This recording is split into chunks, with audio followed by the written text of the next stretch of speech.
বিশ্বের দীর্ঘতম মাউন্টেন রেঞ্জের ঠিক এই পয়েন্টে 52 বছর আগে একটি বিমান সরাসরি পাহাড়ে বিধ্বস্ত হয়েছিল। আশ্চর্যের বিষয় হলো যে বিমান ক্র্যাশ হওয়ার পরপরই বিমানটি কোথাও অদৃশ্য হয়ে যায়। এটি ছিল দক্ষিণ আমেরিকার 8,900 কিলোমিটার লম্বা অ্যান্টিজ মাউন্টেন রেঞ্জ, যেখানে 15,000 ফুট উঁচু পাহাড়, অসহনীয় ঠান্ডা এবং নীরবতা ছাড়া আর কিছুই খুঁজে পাওয়া যায় না। কয়েকদিন ধরে যখন জাহাজের কোনো ধ্বংসাবশেষ বা কোনো মৃতদেহ পাওয়া যায়নি, তখন অথরিটিসদের কাছে স্পষ্ট হয়ে যায় যে কোনো যাত্রী আর বেঁচে নেই। তাই তারা সার্চ অপারেশন বন্ধের ঘোষণা করে দেয়। কয়েকদিন ধরে নিউজ মিডিয়াতে বিমান দুর্ঘটনা নিয়ে বেশ আলোচনা চলতে থাকে, কিন্তু এরপর ধীরে ধীরে সবকিছু স্বাভাবিক হতে শুরু করে। মানুষ এখন এই দুর্ঘটনা ভুলে গিয়েছিল। তখন এই দুর্ঘটনার ঠিক 72 দিন পরে, প্রায় 2.5 মাস পর, অথরিটিসরা নিখোঁজ বিমানের তরফ থেকে একটি বার্তা পায়। প্লেনটি ছিল ইউরোগায় এয়ারফোর্সের ফ্লাইট নম্বর 571, যা বাস্তব জীবনে একটি অলৌকিক কাজ করে ইতিহাসে চিরকালের জন্য তার নাম লিখিয়েছে। 1972 সালের 12 অক্টোবর এই ফ্লাইটটি ইউরোগায়ের রাজধানী মন্টেভিডিও থেকে যাত্রা শুরু করে। জাহাজে রাগবি প্লেয়ার্স ছিল, যারা একটি ম্যাচ খেলার জন্য মন্টেভিডিও থেকে চিলির রাজধানী স্যান্টিয়াগো যাচ্ছিল। রাগবি প্লেয়ার্স সহ জাহাজে মোট 40 জন যাত্রী এবং 5 জন ক্রিউ মেম্বার্স উপস্থিত ছিলেন। টেক অফ করার পর বিমানটি আর্জেন্টিনায় পৌঁছেছিল। তখন হঠাৎ খারাপ আবহাওয়ার কারণে তাদের আর্জেন্টিনার মেন্ডোজা শহরে ল্যান্ড করতে হয়েছিল। প্লেনের ক্যাপ্টেন এই সিদ্ধান্ত নিয়েছিলেন কারণ আর্জেন্টিনা ও চিলির মধ্যে দেওয়াল হয়ে দাঁড়িয়ে আছে বিশ্বের সর্বোচ্চ অ্যান্ডিজ পর্বতমালা। এখানকার উঁচু পাহাড়গুলো বেশ বিপজ্জনক এবং প্রতিকূল আবহাওয়ায় সেগুলো অতিক্রম করা বিপদমুক্ত ছিল না। পাইলটের পরিকল্পনা ছিল মেন্ডোজাতে এক রাত কাটানো এবং পরের দিন আবহাওয়া ঠিক হলেই অ্যান্ডিজ মাউন্টেন পার করা। কিন্তু পাইলট এবং সমস্ত যাত্রীরা কিভাবে জানতেন যে পরের দিন তাদের সঙ্গে কি সমস্যা হতে চলেছে? পরের দিন অর্থাৎ শুক্রবার 13 অক্টোবর ফ্লাইট 571 মেন্ডোজা থেকে টেক অফ করে। মানচিত্রে দেখা গেলে মেন্ডোজা এবং তার গন্তব্য স্যান্টিয়াগোর মধ্যে দূরত্ব মাত্র 180 কিলোমিটার। কিন্তু এই 180 কিলোমিটারের মধ্যে শুধুমাত্র অ্যান্ডিজ পাহাড়ের 15,000 ফুট উঁচু পিকস রয়েছে। যাই হোক, ফ্লাইটের প্ল্যান রুটটি এমন ছিল যে প্রথমে প্লেনটি মেন্ডোজার দক্ষিণে যাবে, তার উচ্চতা গেইন করবে এবং তারপর প্লাঞ্চন পাসে পৌঁছে অ্যান্ডিজের দিকে ঘুরে এই বিপজ্জনক পাহাড়গুলি ক্রস করবে এবং তারপরে চিলির শহর কোরিকো থেকে আবারও টর্ন করে সরাসরি স্যান্টিয়াগোতে গিয়ে ল্যান্ড করবে। ফ্লাইট 571 পাইলট এই রুটে প্রায় 50টি ফ্লাইট সম্পন্ন করেছিলেন, তাই তার নিজের উপর অনেক বিশ্বাস ছিল। মেন্ডোজা থেকে টেক অফ করতেই প্ল্যান অনুযায়ী বিমানটি দক্ষিণ দিকে যাত্রা শুরু করে।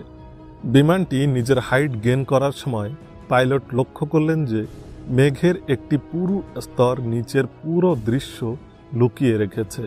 এখন এই অবস্থায় পাইলট কন্ট্রোল টাওয়ারের সাথে সংযোগ স্থাপন করে নেয় এবং কন্ট্রোল টাওয়ার রাডার দেখে রেডিওর মাধ্যমে পাইলটকে তার লোকেশন জানাতে থাকে। কন্ট্রোল টাওয়ার ছাড়াও পাইলটরা অন্য উপায়েও তাদের অবস্থান অনুমান করতে পারেন। এতে বিমানের সর্বশেষ নোন লোকেশনের কথা মাথায় রেখে বিমানের স্পিড ক্যালকুলেশন করে বিমানের বর্তমান লোকেশন অনুমান করা হয়। এভিয়েশনের ভাষায় এই পদ্ধতিকে ডেড রেকনিং বলা হয়। ফ্লাইট 571 প্লাঞ্চন পাসের প্যারালাল পৌঁছানোর সাথে সাথে পাইলট রাইট টার্ন নিয়ে নেয়। এখন বিমানটি 18,000 ফুট উচ্চতায় অ্যান্ডিজ পর্বতমালার উপর দিয়ে যাচ্ছিল। উপরে নীল আকাশ এবং নিচে সাদা মেঘ। পাইলট সম্পূর্ণরূপে স্যান্টিয়াগো এয়ার ট্রাফিক কন্ট্রোল টাওয়ারের উপর নির্ভরশীল ছিলেন। প্লাঞ্চন পাসের কাছে পৌঁছানোর পর ফ্লাইট 571 কন্ট্রোল টাওয়ারের রাডার থেকে অদৃশ্য হয়ে যায়। পাহাড়ের কারণে রাডারের সিগন্যাল খুবই দুর্বল হওয়ায় এটা একটা স্বাভাবিক ব্যাপার ছিল। এমন সিচুয়েশনে কোপাইলট ডেড রেকনিংয়ের মাধ্যমে তাদের লোকেশন ক্যালকুলেট করেন এবং বিকাল 3:21 স্যান্টিয়াগো কন্ট্রোল টাওয়ারে রেডিও করেন যে 1 মিনিট পরে তাদের প্লেন চিলির শহর কুরিকোতে পৌঁছে যাবে এবং প্লেনের উচ্চতা কম করার পারমিশন চাইলেন। নর্মালি প্লাঞ্চন পাস থেকে কুরিকো পৌঁছাতে একটা বিমানের 11 মিনিট সময় লাগে, কিন্তু তারা এই দূরত্বটি মাত্র 3 মিনিটে অতিক্রম করে ফেলেন। কন্ট্রোল টাওয়ারে বসা কর্মীদের এই বিষয়টি মোটেও হজম হচ্ছিল না, কিন্তু তাদের রাডারে যে কারণে ফ্লাইট 571 দেখা যাচ্ছিল না, তাই তারা বিমানটিকে ডিসেন্ড করার পারমিশন দিয়ে দেন। কিন্তু তাদের ধারণা ছিল না যে কোপাইলট দ্বারা গণনা করা লোকেশনটি আসলে ভুল ছিল। পাইলট ভেবেছিলেন তারা কুরিকোর উপরে আছেন, কিন্তু বাস্তবে তারা সেই সময় প্লাঞ্চন পাস অতিক্রম করছিলেন এবং একটি বিশাল বিপর্যয় ফ্লাইট 571 জন্য অপেক্ষা করছিল। কন্ট্রোল টাওয়ার থেকে অনুমতি পাওয়ার সাথে সাথে পাইলট ডান দিকে মোড় নিলেন এবং বিমানের উচ্চতা কমাতে শুরু করলেন। প্রথমে তাদেরকে একটা বিপজ্জনক টার্বুলেন্সের সম্মুখীন হতে হয়েছিল, কিন্তু সাদা মেঘের লেয়ার পেরিয়ে তারা দেখতে পেল যে তাদের সামনে বিশাল এক পাহাড় দাঁড়িয়ে আছে। হ্যাঁ, এই মুহূর্তে পাইলট বুঝতে পারেন যে তারা আসলে এখনও অ্যান্ডিজেই ছিলেন। পাইলট আবার অ্যাল্টিটিউড গেইন করার জন্য যথাসাধ্য চেষ্টা করছিলেন। প্লেনের নোজ এখন আকাশের দিকে, কিন্তু আফসোস, হয়তো এই জিনিসটা আরেকটু আগেই করতে হতো। ফ্লাইট 571 টেল পাহাড়ের চূড়ায় টচ করে এবং বিমান থেকে বিচ্ছিন্ন হয়ে যায়। এই সময় পাহাড়টি সম্পূর্ণ বরফে ঢাকা ছিল। টেল এবং উইংস ছাড়াই ফ্লাইট 571 ফিউজলার্জ বরফে সোজা নিচে পিছলে যায় এবং এই জায়গাতে এসে দাঁড়িয়ে যায়। দুর্ঘটনায় ঘটনাস্থলেই 12 জন যাত্রী নিজের প্রাণ হারায়, বিশেষ করে যারা বিমানের পেছনের অংশে বসেছিলেন। সাধারণত বিমানের ফিউজলার্জে 33 জন যাত্রীর জীবন রক্ষা পাওয়া গেলেও তারা প্রচুর আঘাতপ্রাপ্ত হয়। টেল বিভাজনের কারণে বিমানের পেছনের অংশ খোলা ছিল এবং ভেতরে প্রচণ্ড ঠান্ডা আসছিল। এই সময়ে তারা 11,500 ফুট উচ্চতায় অ্যান্টিজে আটকে ছিল, যেখানে তাপমাত্রা ছিল -30 ডিগ্রি সেলসিয়াস। বেরিয়ে আসতেই যতদূর চোখ যায় শুধু দেখা যায় বরফে ঢাকা পাহাড়। সর্বপ্রথম তারা তাদের সহযাত্রীদের মৃতদেহ বরফে কবর দেন।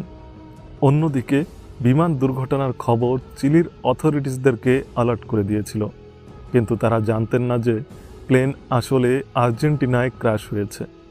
কোনো সময় নষ্ট না করে তারা সার্চ অপারেশন শুরু করে দেয়, যে অপারেশনে 4টি এয়ারপ্লেন অংশগ্রহণ করে।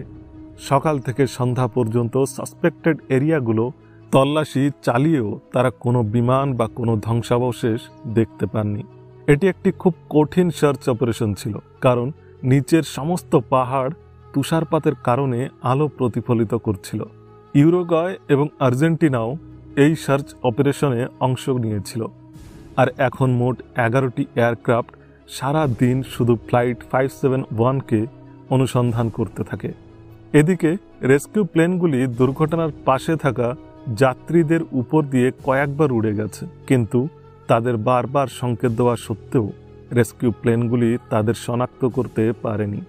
পরে তারা একটি লগেজের মধ্যে লিপস্টিক পান, যা দিয়ে তারা প্লেনের ফিউজে বড় করে SOS লিখে দেয়। তারা লাগেজ ব্যাগ দিয়ে বরফের উপর একটি ক্রসও তৈরি করেছিল, কিন্তু উদ্ধারকারী বিমানগুলি এখনও তাদের শনাক্ত করতে পারেনি।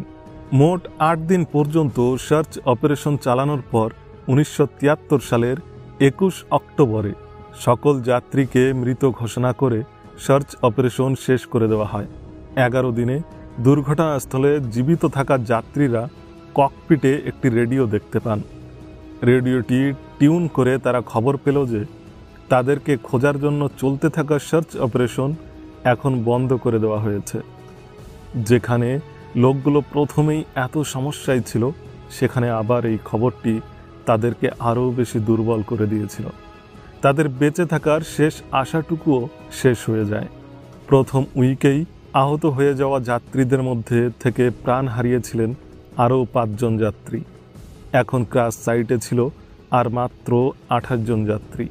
তারা বিমানের ধ্বংসাবশেষ এবং লাগেজ সংগ্রহ করে এবং ঠান্ডা থেকে নিজেদেরকে রক্ষা করার জন্য প্লেনের ফিউজলাজটি বন্ধ করে দেয় এবং তারা ককপিটের প্লাস্টিকের ভাইজার কেটে নিজেদের জন্য চশমা তৈরি করে নিয়েছিলেন, যা বরফ থেকে প্রতিফলিত আলো থেকে কিছুটা সুরক্ষা প্রদান করছিল। উষ্ণতার জন্য সিট কভার ব্যবহার করেছিল এবং সিট কুশন থেকে স্নো শুজ তৈরি করে নিয়েছিল। এই সময়ে তাদের কাছে ছিল মাত্র 8টি চকলেট বার, 3টি জ্যামের জার্স, কিছু ড্রাই ফ্রুটস এবং কয়েক বোতল জল ছিল। প্রথম সপ্তাহে তারা খুব কষ্টে নিজেদের মধ্যে খাবার ভাগ করে নিয়েছিল, কিন্তু যখন এই খাবারগুলো ফুরিয়ে গেল তখন তারা কাপড় ও তুলো খেতে শুরু করলো, যার ফলে তারা অসুস্থ হয়ে পড়তে থাকে। তারা অ্যান্ডিজের এই অংশে শরীরে এনার্জি দেওয়ার মতো কোনো জিনিস খুঁজে পায়নি। এছাড়াও তাদের প্লেন যে উঁচুতে ক্র্যাশ হয়েছিল সেখান থেকে না নিচে নামা সম্ভব ছিল না উপরে ওঠা সম্ভব ছিল। এই সময়ের মধ্যে যাত্রীদের অবস্থা এমন ছিল যে তাদের শরীরের ওজন 40% কমে গিয়েছিল। শেষ পর্যন্ত কিছু বুঝতে না পেরে তারা তাদের মৃত সাথীদের শরীরের অঙ্গ প্রত্যঙ্গ খেতে শুরু করে। অথচ এই সিদ্ধান্তটি তাদের জন্য খুব কঠিন ছিল, কিন্তু ক্ষুধা, তৃষ্ণা এবং দুর্বলতা তাদেরকে এই পদক্ষেপ নিতে বাধ্য করে। প্লেন ক্র্যাশ হওয়ার 17 দিন পর অক্টোবরের 29 তারিখে ক্র্যাশ সাইটে হঠাৎ একটি অ্যাভালান্স আসে, ফিউজলাজকে খুব খারাপভাবে আক্রমণ করে। অ্যাভালান্সের গতি এতটাই বেশি ছিল যে পুরো ফিউজলাজের ভিতর পর্যন্ত বরফে ভরে গিয়েছিল। এই ঘটনায় আরও 9 জন সার্ভাইভার্স মারা যান। বাকি 19 জন যাত্রীর হাতে যা পেয়েছে তার সাহায্যে বরফ অপসারণ করে এবং অক্সিজেনের জন্য জায়গা তৈরি করে নেয়। দিনের পর দিন কেটে যাচ্ছিল। সার্ভাইভার্সদের অবস্থা খারাপ থেকে অতি খারাপের দিকে যাচ্ছিল। একে একে সবাই মৃত্যুর মুখোমুখি হচ্ছিল এবং যারা বেঁচে ছিল তারা তাদের মৃত্যুর জন্য অপেক্ষা করছিল। 12 ডিসেম্বরের অর্থাৎ প্লেন ক্র্যাশ হওয়ার 60 দিন পর আরও 3 জন সার্ভাইভার্স তাদের জীবনের যুদ্ধে হেরে যান, আর বাকি 16 জনের কাছে মাত্র 2টি বিকল্প ছিল। হয় তারা তাদের অবশিষ্ট দিন গুনতে শুরু করুক অথবা পশ্চিমের এই ভার্টিক্যাল পাহাড়ে ওঠার সাহস করুক। 1972 সালের 12 ডিসেম্বর 3 রাগবি প্লেয়ার্স প্যারাডো, কানিশা এবং ভিজিটিং ওয়েস্টার্ন সাইডে হাইক করার মন্তব্য করেন, এই আশায় যে পাহাড়ের ওপারে একটা গ্রিন ভ্যালি থাকবে যেখান থেকে হয়তো কিছু সাহায্য পাওয়া যাবে। এটি একটি খুব কঠিন হাইক ছিল, কারণ তাদের কাছে প্রফেশনাল গিয়ার্স ছিল না এবং সর্বোপরি সেখানকার তাপমাত্রা ছিল -30 ডিগ্রি সেলসিয়াস। তারা নিজেদের হাতে তৈরি স্লিপিং ব্যাগ এবং প্লেনের সিট থেকে তৈরি গরম কাপড় শরীরে পেঁচিয়ে হাইক করতে বেরিয়ে পড়েন। একটানা 3 দিন হাইকিং করার পর অবশেষে যখন তারা পাহাড়ের চূড়ায় পৌঁছল তখন তারা দেখতে পেল যে পাহাড়ের ওপারে একই রকম বরফে ঢাকা পাহাড়। এখানেও ছিল না সবুজ, না ছিল জীবনের কোনো সম্ভাবনা। খাদ্য শর্টেজের কারণে একজন ব্যক্তি স্ক্র্যাচ সাইটে ফিরে যান। প্যারাডো এবং কানিশা সাহায্যের সন্ধানে পাহাড়ের অপর প্রান্তে পাহাড়ের নিচে চলতে শুরু করে। পরের 10 দিন ধরে ট্রেকিং করে এবং 61 কিলোমিটার দূরত্ব কভার করার পরে তারা অবশেষে একটি ভ্যালিতে পৌঁছেছিল, যেখানে সবুজ ছিল, প্রাণী এবং একটি প্রবাহিত নদীও ছিল। প্রথমে তারা নদী থেকে জল পান করেন এবং তারপর নদীর ওপারে একটি ঘোড়ায় চড়ে এক ব্যক্তিকে দেখতে পান। নদীর কোলাহলের কারণে তারা তাদের বার্তা ওই ব্যক্তির কাছে পৌঁছে দিতে পারছিল না এবং ঘোড়ায় বসে থাকা স্থানীয় লোকটি আইডিয়া করে একটি কাগজ আর কলম পাথরে মুড়িয়ে নদীর ওপারে ফেলে দেয়। প্যারাডো আর কানিশা পুরো ব্যাপারটা সেই কাগজে লিখে ফেরত ছুড়ে দিল। সেই চিঠি পড়ে ব্যক্তিটি ঘোড়া চালিয়ে সেই চিঠিটি চিলির অথরিটিসদের কাছে নিয়ে যায়। প্রথমে তো অথরিটিসরা বিশ্বাস করতে পারেননি যে 2.5 মাস পরেও বিমান দুর্ঘটনায় বেঁচে যাওয়া ব্যক্তিরা বেঁচে থাকতে পারেন, কিন্তু অথরিটিস তাৎক্ষণিকভাবে প্যারাডো ও কনিশাকে উদ্ধার করে এবং তাদেরকে ফার্স্ট এড করার পর তাদের কাছে বিস্তারিতভাবে সব জেনে নেয়। 1972 সালের 22 ডিসেম্বর অর্থাৎ দুর্ঘটনার 72 দিন পর প্যারাডো এবং কনিশা দ্বারা পরিচালিত 3টি হেলিকপ্টার ক্র্যাশ সাইডে পৌঁছেছিল। পাহাড়ের এই চূড়া দেখে পাইলটও অবাক হয়েছিলেন যে এই রাগবি প্লেয়ার কিভাবে এই পর্বতে আরোহণ করতে পেরেছিলেন। কোনো জ্ঞান এবং অভিজ্ঞতা ছাড়া। অবশেষে ফিউজলার্জে উপস্থিত সমস্ত সার্ভাইভার্সদের উদ্ধার করা হয় এবং তাদের মৃত সাথীদের সেখানে একটি বড় কবর খনন করে কবর দেওয়া হয়। সেই কবরের উপরে কিছু পাথর রেখে একটি মেমোরিয়াল তৈরি করা হয়েছিল, যা এখনও একই অবস্থায় রয়েছে। স্মারকটি এখনও আমাদের মনে করিয়ে দেয় যে আমরা যদি আমাদের সাহস না হারাই, তবে আমরা সবচেয়ে খারাপ সমস্যাগুলিও কাটিয়ে উঠতে পারি।